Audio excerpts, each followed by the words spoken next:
Hello, welcome to Signals from our automotive industry. I'm really glad to have today a discussion with Jose Debadi. Jose is leading the charge in the Fisker Ocean Ownership Association. And the key purpose here is to support owners in their use of the car. The Fisker is a very specific car. Was launched in 2023 at the LA Motor Show in November. No, sorry, it was 2022 LA Motor Show.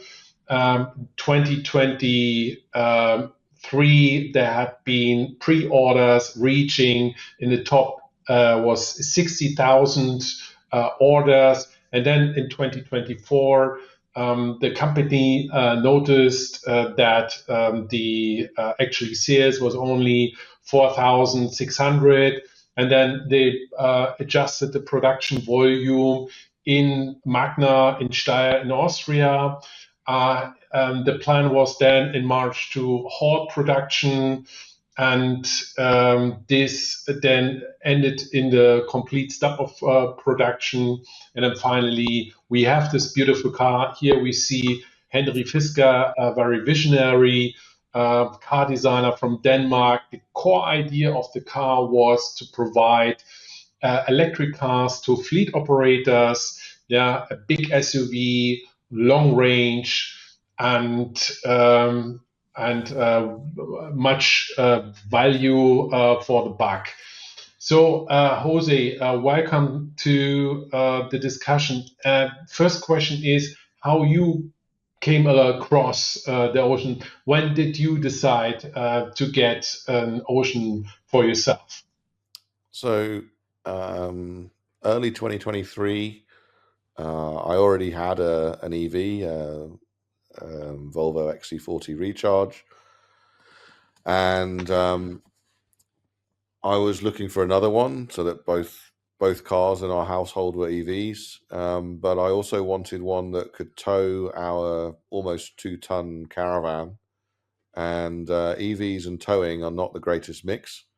So after doing some research, found the Ocean, as you say, was able to be pre-ordered, and it's the numbers that they were advertising suggested that it might actually fit the bill and should be able to tow my caravan, a good distance, maybe 200 miles. And so I put my money down, and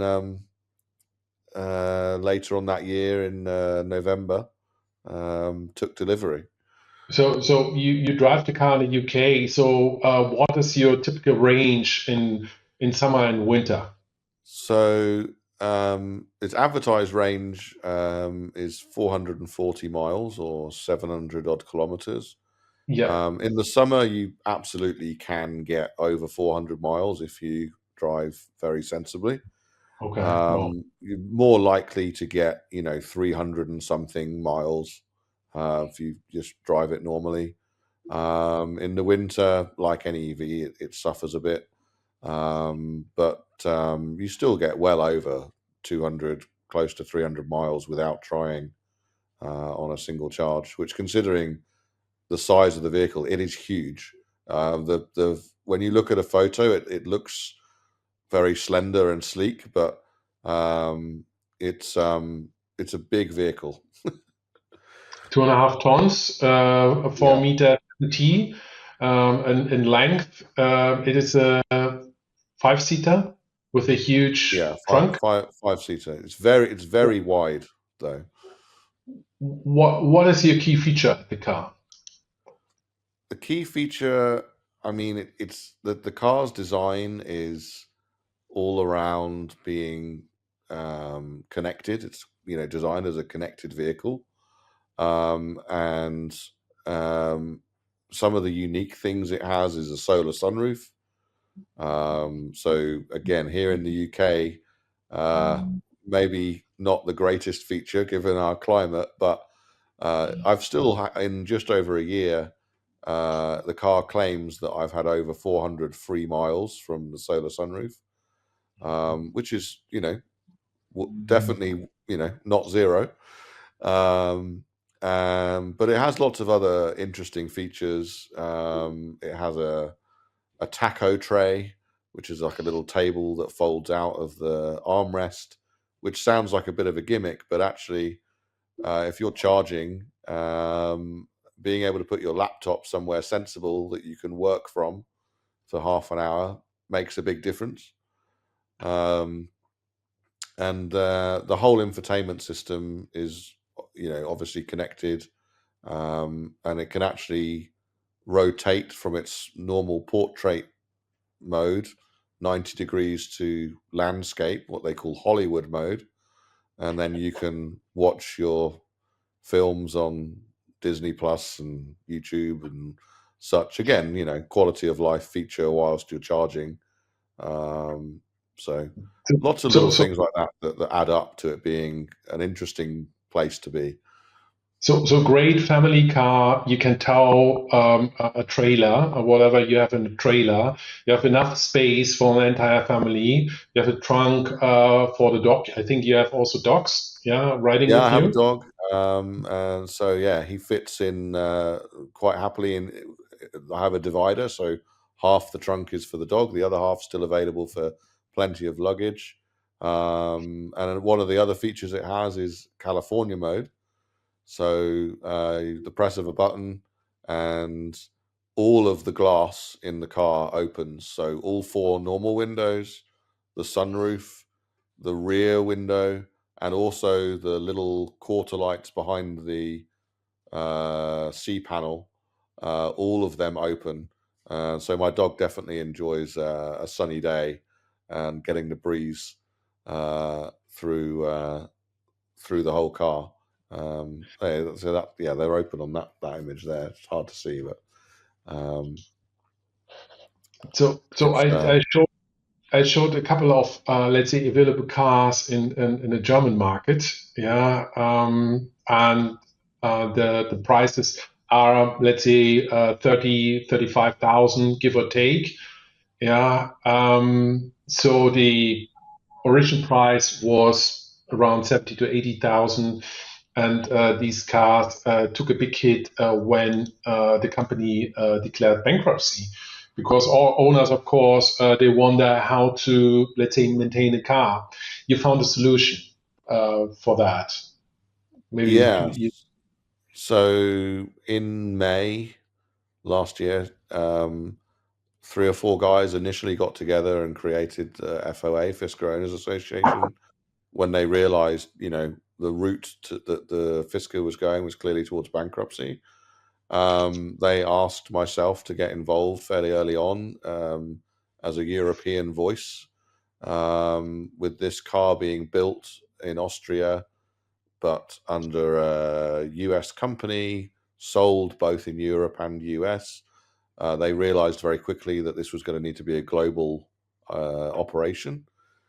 And basically, we very quickly organized ourselves into getting legal representation, so that we had an owner's voice in the bankruptcy proceeding. We organized getting donations from owners.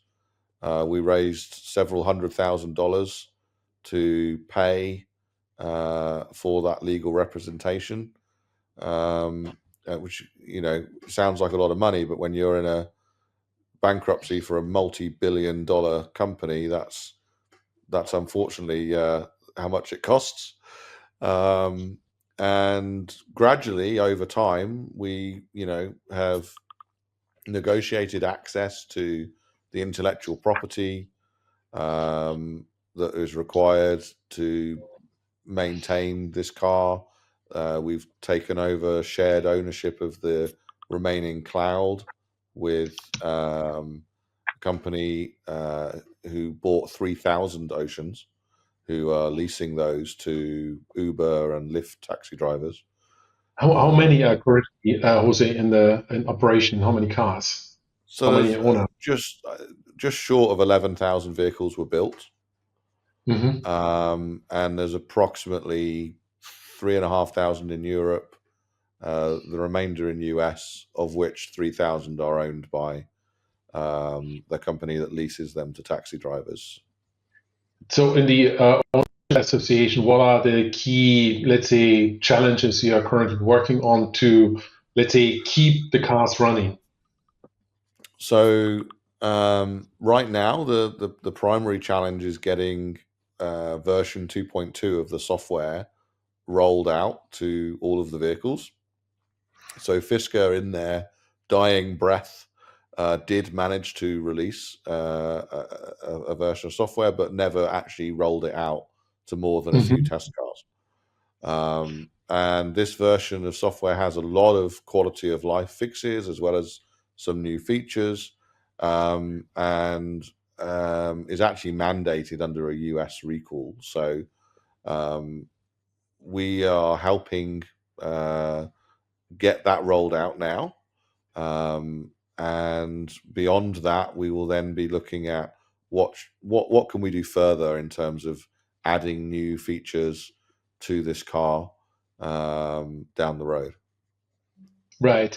So problem if usually when you launch a new car is to maintain or let's say fixing errors in the field. So stuff which is coming up, that stuff together with the other one isn't working, or the batteries are drawn because of some. So how you deal with that? What is the process? So because these are connected vehicles, a lot of diagnosis can be done over the air, which Okay. is cool. So please. But we also are working on getting local diagnostic tools into various repair shops across North America and Europe, so that you can go to a relatively local workshop and have them work on your car if needs be. Um, So they and can plug in their computers. exactly, yeah, yeah, yeah. Okay. Hmm. But as I say, a lot of that can be handled remotely as well. Hmm. So through a combination of remote and local support, um, owners can diagnose problems if they arise with their vehicles. So it sounds a little bit like there's a lot of enthusiasm behind that. It sounds also a little bit nerdy.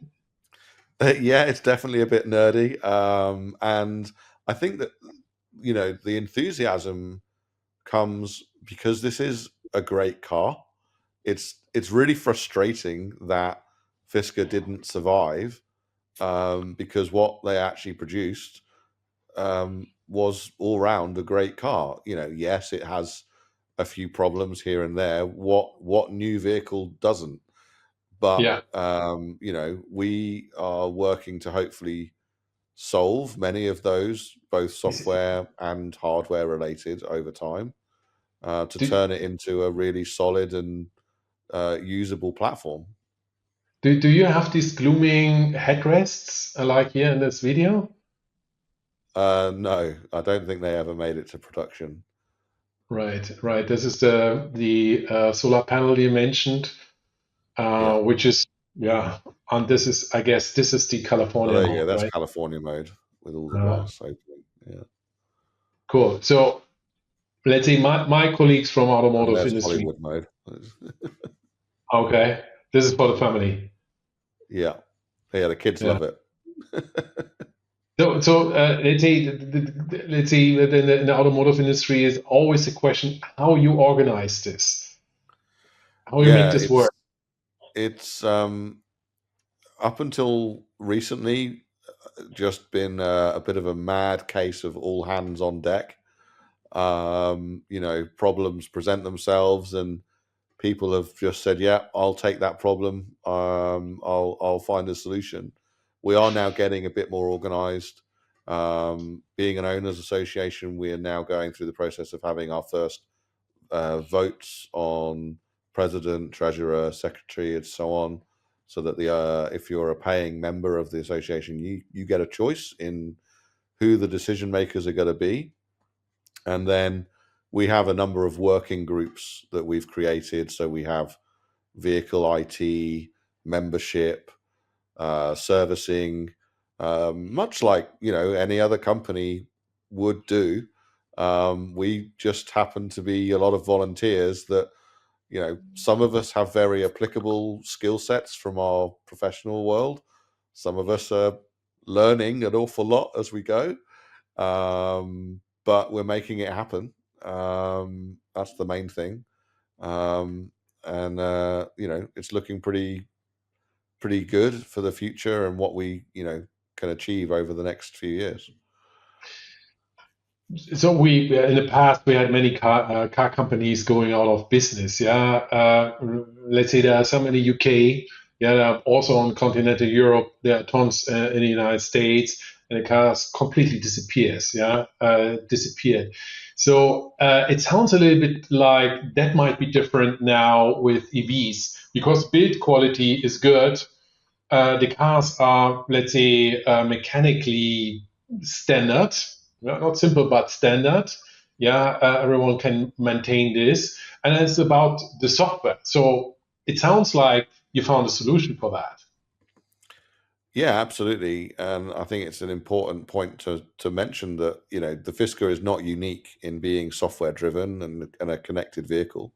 Lots of cars are coming to the market with this similar philosophy, and it's a good question as what happens in X years time when you have a car that you've enjoyed and the manufacturer says, okay, I'm not going to support the cloud infrastructure for this vehicle anymore because I've done it for 10 years and I think that's enough. That's fair. I'm not making any more money out of this vehicle. That was all at the front of the transaction. What happens? And maybe the model that we've come up with is something that can be replicated, that if there's enough demand from owners of a 10-year-old car that's being decommissioned from a software point of view from the manufacturer, maybe the responsibility can be passed to an owners association. It'll be interesting to see. So we looked on the prices. They are, let's say you get a lot of car for, let's say, reasonable prices now if you buy that. So if I would think about buying that car, where should I look first? So I think if you come to our website, Fisker OA, which I think you showed a moment ago, there's various resources there, which will show you, for example, as you've got where your local service points might be. And we're adding more and more of those regularly, which might be important for you to know, where you could get this serviced. And then there's all sorts of other information around, common issues, how to solve them, so that you could be aware when you're buying of what to look for. When you sign up as an actual member, you get access to our forum, and within our forum, you can obviously ask questions. There's a lot of very knowledgeable people there who are always happy to help. But generally, with these cars, there's not really much to worry about. The biggest problem really is the software and making sure it's up to date, which obviously we are now able to do. So even if you did buy a car that was stuck on a older software version, then we will be able to support you in getting it up to date. That's kind of the biggest pitfall is a car that's on an old version and getting it up to date. Is there any, if tomorrow's Christmas and you can make everything happen, what feature you would realize in an Ocean? I think the biggest requested feature is it's not that exciting. It's just a big quality of life one is Android Automotive and CarPlay. The vehicle came with a TomTom driven interface and maps, which are good, but obviously everyone likes to have their own access to their own apps and so on these days, which I think, lends itself to, how connected everything is these days, and why cars are becoming connected devices, is because people depend on that type of experience now. And it definitely shows from our surveys that that's what people want. But I fully expect that we'll be able to realize that in the coming months with a software update. So if one of the big traditional OEMs would turn around and say, we want to help you somehow, would you go for that, or would you say, no, fine, we are good, you can learn from us? And if you would say so, what is it? That's a tricky question, because getting to this point has been a very complicated negotiation process around intellectual property. And so if an automotive manufacturer wanted to get involved, they would very likely have to buy the IP to do that. But let's assume that they were going to do that. Then we would likely welcome their assistance and their resources. But I think it would very much be that we would want to be still in control of our own destiny. Having been put in this position, one of the big positives is we get to control our own destiny, right? But we'd very much be happy to say to that manufacturer, look, let us go and try out new things, new ideas, and then you learn what works, and incorporate that into your future ideas. Wow, fantastic car, fantastic job you do.